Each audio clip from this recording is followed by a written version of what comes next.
सपा प्रमुख अखिलेश यादव ने मध्य प्रदेश विधानसभा चुनाव में पूरी ताकत झोंक रखी है। भले ही सपा की एमपी में कोई बड़ी राजनीतिक जमीन नहीं है, लेकिन इसके बाद भी अखिलेश यादव यहां हो रहे चुनाव में कांग्रेस और बीजेपी के बाद तीसरी बड़ी पार्टी बनने का सपना संजोए हुए हैं। अखिलेश यादव लगातार यहां पसीना बहा रहे हैं। उनके रोड शो में भारी भीड़ उमड़ रही है। वैसे तो मध्य प्रदेश में भाजपा और कांग्रेस के बीच कांटे की टक्कर दिख रही है, लेकिन सपा भी अपने को इस मुकाबले में शामिल दिखा रही है और अखिलेश यादव ताबड़तोड़ जनसभाएं और रोड शो कर रहे हैं। वहीं इस दौरान अखिलेश यादव ने भाजपा को जमकर घेरा है और हमला बोला है। कर देंगे। बताओ हमारे गांव के रहने वाले किसान भाइयों, क्या आप माला माल हो गए? क्या आपकी पैदावार की एक कीमत दे पा रहे हैं? और प्रधानमंत्री कहते हैं कि हमने 13 करोड़ लोगों को गरीबी रेखा से बाहर निकाल दिया। अगर 13 करोड़ लोग गरीबी रेखा से बाहर निकाले हैं तो मध्य प्रदेश में भी लोग गरीबी रेखा से बाहर निकले होंगे। बताओ आप में से कोई अगर गरीबी रेखा से बाहर आया हो तो बता दो। इसलिए हम आपसे निवेदन और अपील करने आए हैं। अब तो कांग्रेस की भी भाषा बदल गई। कांग्रेस भी कह रही है हम जाति जनगणना कराएंगे। कांग्रेस कह रही है हम एक्सरे कराएंगे समाज का। मैं कांग्रेस के लोगों से पूछना चाहता हूं, आजादी के बाद जब आपको जाति गणना करनी थी, जब आपको समाज के हर वर्ग को अधिकार देने थे, आपने अधिकार क्यों नहीं दिया और आपने अधिकारों को छीनने का काम किया। आज जब उनके पास कोई रास्ता नहीं बचा है तो कांग्रेस पार्टी में भी चमत्कार हो गया है और वो कह रहे हैं कि हम जाति जनगणना कराएंगे।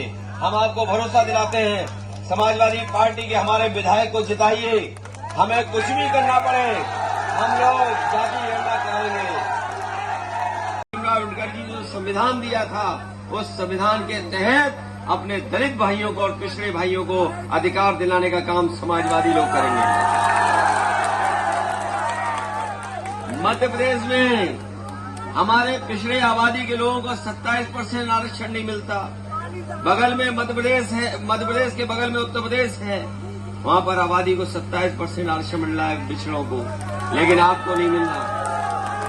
ये लोग जो कह रहे हैं घर घर जल पहुंचेगा, नल पहुंचेगा, हमारे किसानों के खेतों तक पानी नहीं पहुंचा पाए आजादी के इतने दिनों बाद। आज भी हमारा किसान दुखी है, पानी को लेकर के, बिजली को लेकर के, और ट्रांसफार्मर फूक जाए तो महीनों इंतजार करना पड़ता है, तब ट्रांसफार्मर बदलता है। और बिल कितना देना पड़ रहा है बताओ? बिजली का बिल कितना देना पड़ रहा है? कह रहे हम इसलिए समाजवादियों ने उत्तर प्रदेश में हमने किसानों की सिंचाई माफ कर दी थी। बताओ सिंचाई के लिए कोई पैसा नहीं देना पड़ता था। आपने बताया उत्तर प्रदेश के लोगों कि हमारे यहाँ सिंचाई माफ थी, 1 पैसा नहीं लगता था। और यहाँ पर कोई घटना हो जाए तो पुलिस पता नहीं घटना हो जाए उसके कितनी देर में आती है, कभी 1 घंटा, कभी 2 घंटा, 4 घंटा, और कई जगह पर इस सुबह घटना हो जाए तो अगली सुबह आती है पुलिस। लेकिन उत्तर प्रदेश में आप पता कर लेना, बगल का है, फोन मिलाइए, 15 मिनट में पुलिस पहुंच करके आपकी मदद करने का काम करती है। और यही नहीं, समाजवादियों ने ऐसी सड़क बनाई थी कि जिस पर हवाई जहाज उतर जाए। अगर कभी युद्ध हो जाए पाकिस्तान से, चीन से, हमारे एयरपोर्ट बंद हो जाए तो हवाई जहाज कहां से उड़ेंगे? अगर किसी ने रास्ता खोजा और निकाला तो समाजवादियों ने इस तरह का रास्ता निकाला और सड़क को हवाई जहाज उतारने के लिए मौका दे दिया। आपने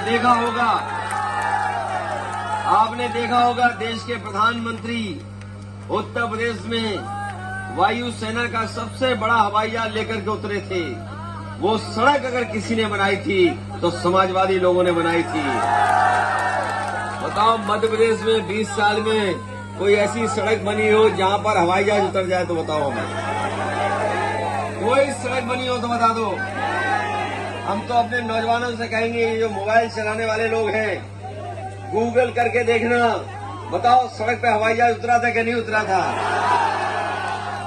वो सड़क कभी नेताजी का जन्मदिन मना था तब उद्घाटन हुई थी ऐसी सड़क। इसलिए हम आपसे कहना चाहते हैं कि मध्य प्रदेश में अब बेरोजगार नौजवानों के साथ साथ बेरोजगार बाप की भी संख्या बढ़ गई। नौजवान जिन्होंने पढ़ाई पूरी कर ली, पढ़ाई पूरी हो गई, उम्र बढ़ गई तो घर परिवार के लोगों ने शादी कर दी, वो पिता बन गए लेकिन आज भी नौकरी नहीं मिली उन्हें।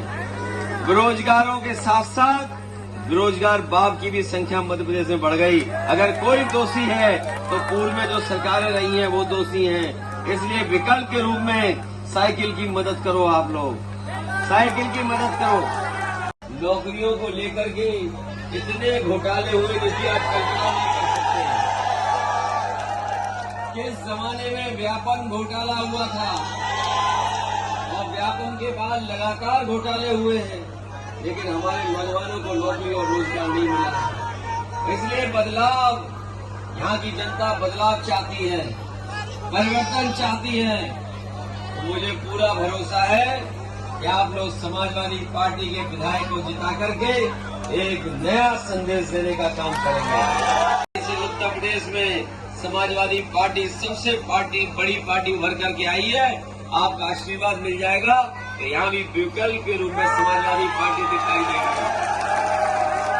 इसलिए बहुत लंबी बात न करते हुए, लेकिन इधर सुना है कांग्रेस की भी भाषा बदल गई है। जिन्होंने आजादी के बाद कभी जातियों की जनगणना नहीं की, आरक्षण के सवाल पर कभी फैसले नहीं लिए, बाबा साहब भीमराव अम्बेडकर जी ने जो संविधान दिया था जिसके तहत अधिकार और सम्मान मिलना था, इन्होंने मंडल कमीशन की भी सिफारिशें लागू नहीं की। लागू तब हुई थी जिस समय पिछड़े वर्ग के नेता ताकतवर हुए और दिल्ली की सरकार को मजबूर किया, तब जाकर के आरक्षण की व्यवस्था लागू हुई, मंडल कमीशन लागू हुआ। लेकिन मध्य प्रदेश का दुर्भाग्य देखिए, आबादी में ज्यादा, गिनती में ज्यादा, लेकिन अभी भी पिछड़े वर्ग के लोगों को 27% आरक्षण नहीं मिल पा रहा है। हम आपको भरोसा दिलाते हैं समाजवादियों को मौका मिलेगा, हमारा विधायक जीत करके जाएगा मध्य प्रदेश में। और देश के जब कभी भी जनगणना होगी, हम समाजवादी लोग जनगणना कराने का काम करेंगे जात के आधार पर। बीजेपी ने विधायक लूट लिए और सरकार बीजेपी ने बना ली। ये भारतीय जनता पार्टी के लोग लोकतंत्र में नहीं, लूट तंत्र में भरोसा रखते हैं। ये बीजेपी के वो लोग हैं जिन्होंने कहा कि हमारे किसानों की आय दोगुनी हो जाएगी। यहाँ पर किसान है, गांव में रहने वाले लोग हैं, खेती बाड़ी करते हैं। बताओ किस किसान की आय दोगुनी हो गई? किसी फसल की कीमत मिली हो? जहाँ फसल की कीमत नहीं दे पाए